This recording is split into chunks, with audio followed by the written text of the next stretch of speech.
জয় শ্রীকৃষ্ণ। রাধে রাধে। আমার সকল বন্ধুকে আমার আন্তরিক ভালোবাসা, শুভেচ্ছা ও অভিনন্দন জানিয়ে আজকের ভিডিওটি আমি শুরু করছি। তো সামনেই আসতে চলেছে মাঘী পূর্ণিমা। তো এই মাঘী পূর্ণিমার পুণ্যতিথি কখন এবং এই পুণ্যতিথিতে স্নানদানের পুজোর ধর্মীয় মহত্ব কী, এই সমস্ত তত্ত্বগুলি আজকের ভিডিওতে দেওয়ার চেষ্টা করেছি। তো আপনারা কেউ ভিডিওটি স্কিপ করবেন না, সম্পূর্ণ ভিডিওটি দেখতে থাকুন। প্রতি মাসের শুক্লপক্ষে শেষ দিনে পূর্ণিমা উৎসব পালিত হয়। বিশ্বাস করা হয় যে পূর্ণিমার দিনে উপবাস ও প্রার্থনা করলে জীবনের সমস্ত উদ্বেগ দূর হয়। হিন্দু ধর্মের পূর্ণিমা তিথির বিশেষ তাৎপর্য রয়েছে। আসুন জেনে নিই এই দিনের মাহাত্ম্য। প্রতি মাসের শুক্লপক্ষের শেষ তিথিতে পূর্ণিমা উৎসব পালিত হয়। বিশ্বাস করা হয় যে পূর্ণিমার দিনে উপবাস বা প্রার্থনা করলে জীবনের সমস্ত উদ্বেগ দূর হয়ে যায়। হিন্দু ধর্মের পূর্ণিমা তিথির বিশেষ তাৎপর্য রয়েছে। পূর্ণিমা তিথি বলিষ্ঠ এবং সাম্য তিথি নামেও পরিচিত। এই দিনে চন্দ্র পূর্ণ প্রভাবে থাকে, তাই এই দিনটাকে ফুলমুনও বলা হয়। ধর্মীয় দৃষ্টিকোণ থেকে পূর্ণিমা উপবাস, পুজো, ধ্যান ও দানের অত্যন্ত শুভ বলে বিবেচিত হয়।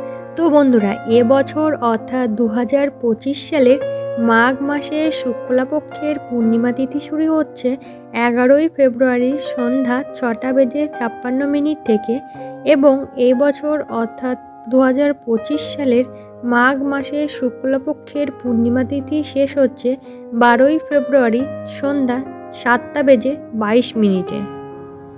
এই সমস্ত কিছু বাদ দিয়েও যদি আমরা পূর্ণিমা তিথির বৈজ্ঞানিক গুরুত্ব সম্পর্কে কথা বলি, তাহলে সেই অনুযায়ী এই সময় সূর্য ও চন্দ্রের মাধ্যাকর্ষণ শক্তি বেশি থাকে, যার কারণে সমুদ্রের জোয়ার সৃষ্টি হয়। আয়ুর্বেদও পূর্ণিমার দিনকে বিশেষ বিবেচনা করা হয়। এই সময়টি মন, শরীর এবং আত্মার ভারসাম্য বজায় রাখার জন্য সবচেয়ে ভালো বলে মনে করা হয়। ধর্মীয় গ্রন্থে মাঘ মাসের পূর্ণিমার বিশেষ তাৎপর্য রয়েছে।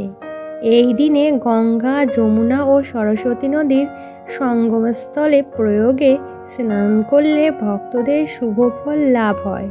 এছাড়াও এই বিশেষ দিনে অভাবী মানুষদের দান করার উপর বিশেষ গুরুত্ব দেওয়া হয়। এই দিনে পুজো করলেও একজন ব্যক্তি বিশেষ উপকার পেতে পারেন। পূর্ণিমার দিন উপবাস রাখা উচিত এবং ভগবান বিষ্ণু এবং মা লক্ষ্মীর পুজো করা উচিত। এটি করলে আপনার জীবনের শান্তি ও সমৃদ্ধি আসবে।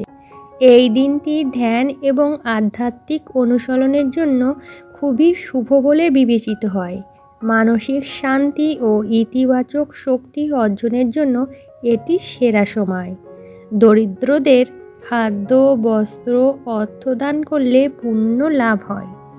এই দিনে খাদ্য ও জলদানের বিশেষ তাৎপর্য রয়েছে।